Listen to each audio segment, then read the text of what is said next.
بینندگان گرامی سلام و درود بر شما. باز هم با برنامه کامنت در خدمت شما هستیم و امیدواریم فرصت همراهی با ما رو داشته باشید.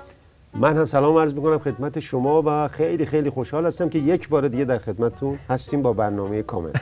بابک چرا وایسادی؟ من امروز وای میستم تا آخر برنامه‌ام وای میستم. آخه چرا؟ به خاطر حرفای این اسکول نظام مقدس. گوش کن. همه چیز به جای 10 سال پیش برگشت به جز چمدان‌های دلار.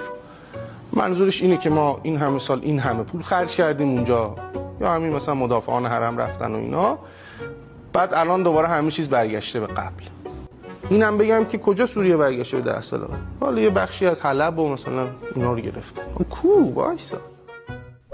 ببین میگه هیچ اتفاقی نمیفته، اوضاع به 10 سال پیش بر نمیگرده، اسد هم سر جاشه. کو وایسا. منم وایسادم. بابا بابک کدوم اسد؟ اسد سرنگون شد، عمق استراتژیک نظام به فنا رفت. الان این ولی فقیه نه محور داره نه لنگر داره. اسد رفت؟ مطمئنی؟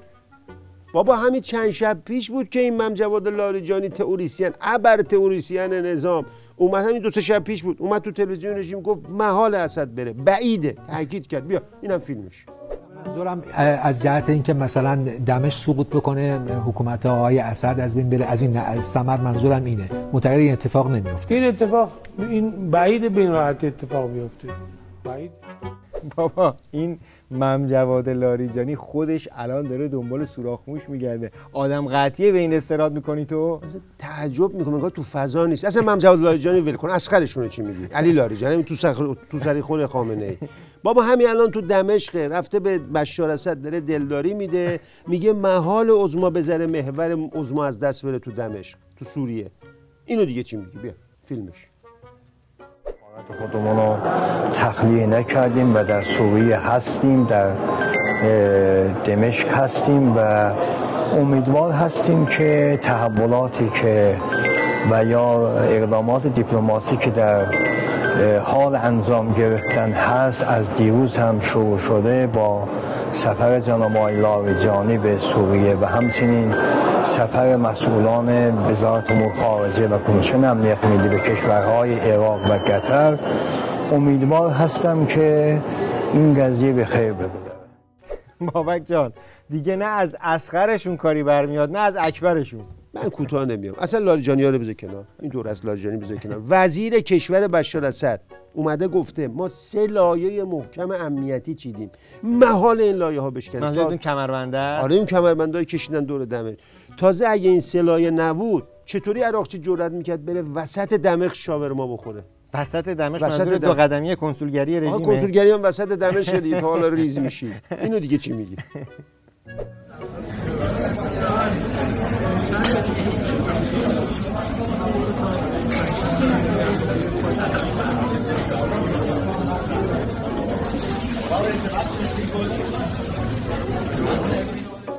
بابک جان اینا رو بذار کنار.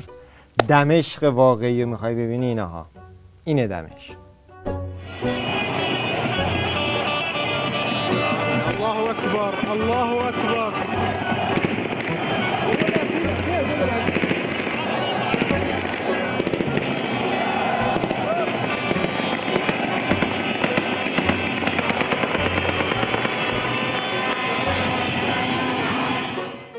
اینم دمشق. دمشق اون 3 لایه چی شد؟ اینم مجسمه بشار اسد تو زباله‌دونی.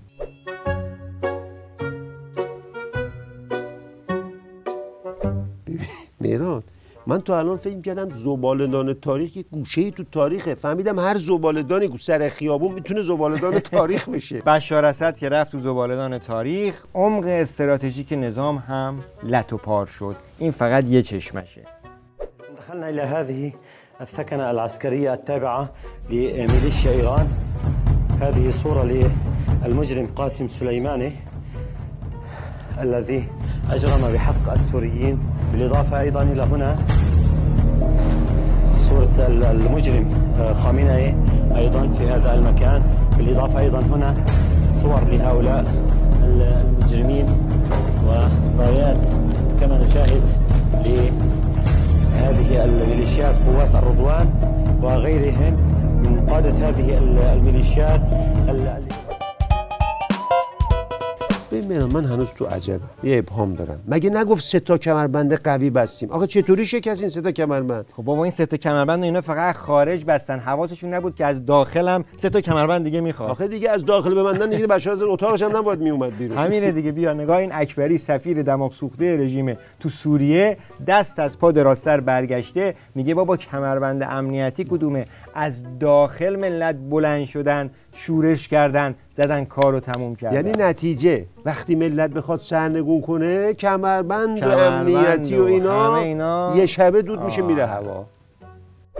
حرکتی که شروع شد از چند وقت پیش بعد از سقوط حلب، تصور بر این بود که اینا میان حما، حمص و بعد از حمص هم میان به سمت پایتخت و دقیقاً قابل پیش بینی بود که اینا اگر بتونن حما رو مقاومتشو بشکنن و وارد حمص بشن، قبل از اینکه نیروهای مسلح از شمال وارد پایتخت بشن، مناطقی که جزء گسل‌های امنیتی اینجا بود مثل منطقه سویدا و درعا و بعضی از مناطق پیرامونی پایتخت، اینها هم احتمالاً دست به اقدام بزنن که همین اتفاق دقیقاً افتاد و قبل از اینکه نیروهای مسلح شمال مسلحین برسن، خود شهر هم دچار آشوب شد و قبل از رسیدن جنوب و شمال خود پایتخت در واقع به نوعی دچار اغتشاش شد و سقوط کرد، خصوصا اینکه خب در بابک یادت همین چند وقت پیش عراقچی بلند شد با خدم و حشم رفت سوریه، بعد دست انداخت گردن بشار اسد که یعنی ما هوا تو داریم، ما پشت تو داریم. حالا ببین چی میگه. عرض میکنم که ما از توطئه‌ای که جریان داشت مطلع بودیم، از تحولات روی زمینی که حتی چه تعداد نیرو آموزش دیده بودن، سازماندهی شده بودن، همه اینا اطلاعاتش داده شده بود به دولت اسد و ارتش سوریه اون لشکر گارد خودش رو حتی منطقه ادلب فرستاده بود، ولی خب ارتش از انگیزه‌های کافی برخوردار نبود که مقابله رو انجام بده. شد غلامی که آب جوی آرد، آب جوی آمد و غلام ببود. حالا یه لول پایین ترشو من بگم. داستان اون بسیجی کچله یادته که کلاشو باد برد، گفت کلاه به سرم گشاد بود.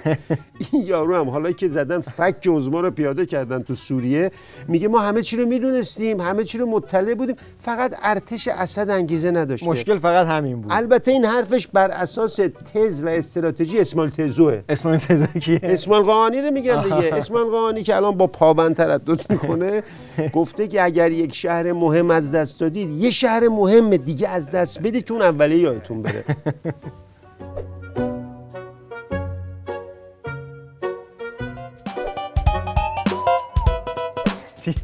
دوباره رفتی تو فکر. داشتم به این وارفتن بشار اسد فکر میکردم چرا اینطوری شد و اینا. یاد یه موضوعی افتادم. یکی از این سرپاسدارای رژیم که قبلا هم تو سوریه بود گفته بود ما قراره یه تکونی به خودمون بدیم جولان بگیریم. اتفاقا اون تکونه رو دادن، جولان رو نگرفتن، دمشق از دست دادن. یا شاید رفتن سراغ جولان دمشق از دست دادن. حتما یه چی هم چیزی شده. هم دل و جرأت مقاومت رو ندارن، یه تکونی بخورند به سمت جولان را تصرف کردن. من این رو به رزمندگان عزیز سوریه از همینجا قول میدهم این اتفاق شدنیه و میتونیم.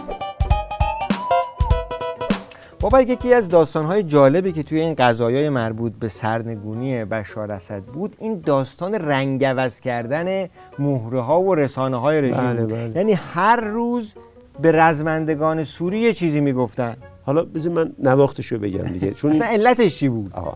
اینا موقعی که تو ادلب بودن هنوز حمله نکرده بودن، اسمشون بود چی؟ تروریست‌های تکفیری. حلبو که گرفتن شدن گروه تروریستی، نزدیک حمص اومدن شدن گروه‌های مسلح، دیگه به دمشق که رسیدن تبدیل شدن به معارضین سوری. واقعا آخوندا آفتاب پرست رو این آخوندا کم میاره. آفتاب پرست که کم میاره چی؟ سنگ پای قزوینم جلوی وقاحت اینا از شرم آب میشه میره تو زمین. ببین این جوجه کارشناس مثلا تئوریسین رژیم چی میگه؟ جوری که آقای جولانی هم در مصاحبه اخیرش تاکید کرد، این فضا برای همکاری‌های مشترک بین ایران و سوریه در ماه‌های آینده وجود دارد. داستانی یارو یعنی آدمی بود خورد زمین برای اینکه کم نیاره تا خونشون سینی خیز رفت. اینم دیگه روش نمیشه بگی که دیگه همه چی نظام از دست رفت، اینوری زده دیگه. خیلی من فقط یارو حواسش نیست که بابا اینقدر که تو پشتک وارو میزنی اون خبرنگار بدبختی که جلو نشسته هم قاطی میکنه، بعد مجبور میشه یه همچین سوتی بازاری بده. ببین بعد از داستان سقوط حما خود گروه های مسلح تلاش کردن به این سمت. البته این رنگ عوض کردن و به این سادگی هم نیست. تو مثلا وضع و اوضاع یک بسیجی رو تو این شرایط تصور کن که طرف یه روز میاد تلویزیون رو باز میکنه میبینه میگه تروریست، فردا میاد میگه گروه های مسلح. خب حق بده بهش که به شرشور بیفته دیگه. اون وقت یه جوجه تروریسین بسیجی مثل این باید بیاد اینطوری قضیه رو ماله کشی کنه. فضایی که وجود داره، سیاست خارجی مبتنی بر واقعیات موجود باید تصمیم گیری بکنه، نه بر مبنای یک سری از صحبت‌ها و تصویرهایی که برای خودشون و حداقل برای یه عده‌ای ساخته میشه. الان خیلی دارن اعتراض میکنن که آقا چرا مثلا قرار این نمیدونم لفظایی که استفاده شده معارض مشروع یا هر چیز دیگه. حتما سیاست بالاتری داره این تصمیم رو میگیره. این نکته هم به شما بگم که وضعیت اقدامات در خصوص سوریه در مورد کشورهای منطقه ربطی به دولت‌ها نداره، همونجوری که 2011 ربطی به دولت روحانی نداشت و همین الان هم که واکنشی داره صورت میگیره ربطی به دولت‌های پزشکیان نداره. سیاست‌های منطقه‌ای در رتبه‌ای بالاتر، در سطحی بالاتر تصمیم گیری میشه. سطوح بالا و سطح بالا و ببین هر جا که رژیمیا گفتن سطوح بالا منظورشون خامنه‌ایه. خر بدجوری توش گلگیری کرده، روشون نمیشه بگن این خره همون عظماست. بابا این همون عظمایی که چند ماه پیش راجع به بشار اسد فراری که الان معلوم نیست کجا، اصلا دوربین هیچ عکسی ازش نیست، اینجوری گفته بود. نگاه کن.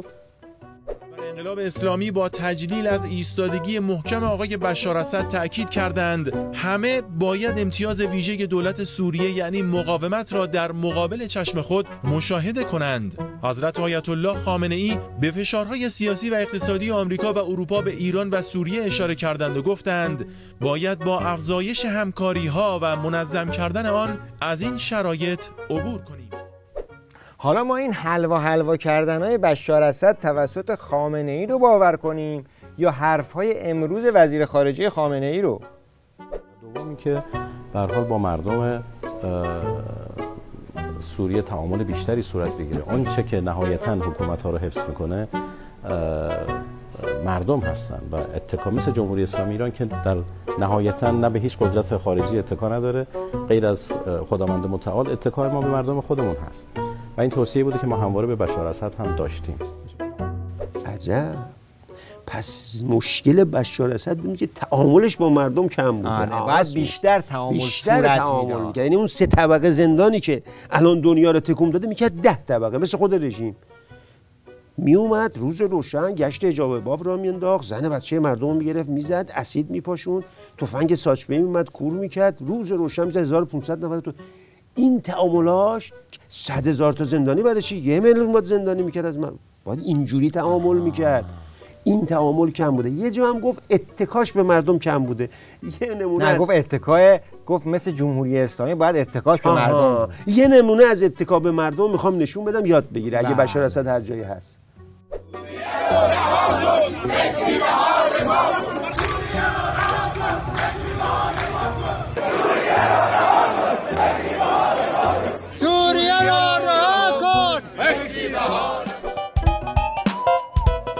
خب بابک، من پیشنهادم اینه که این هفته از خیر کامنت یه جمله‌ای بگذریم. من اصلا پیشنهاد میدم از هر هفته از خیر کامنت یک جمله بگذریم. ولی به جاش 4 تا جمله از یه بسیجی دل و دماغ سوخته بشنویم که در واقع یه کامنت به حساب میاد به کل اوراق شدن عمق استراتژیک خامنه ای. بله.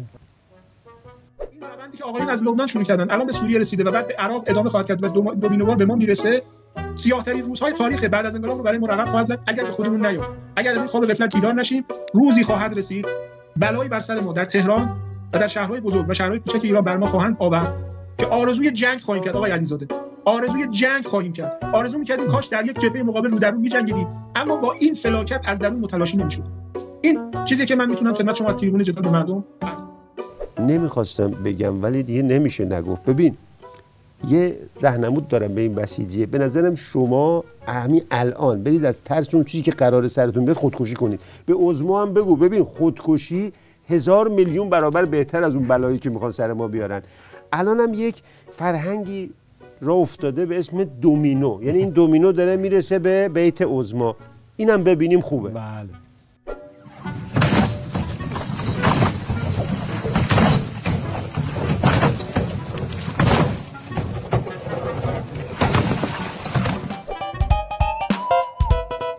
بینندگان عزیز ممنون که این هفته هم با ما همراه بودید. تا دیدار بعد، خدا نگهدار شما. شادان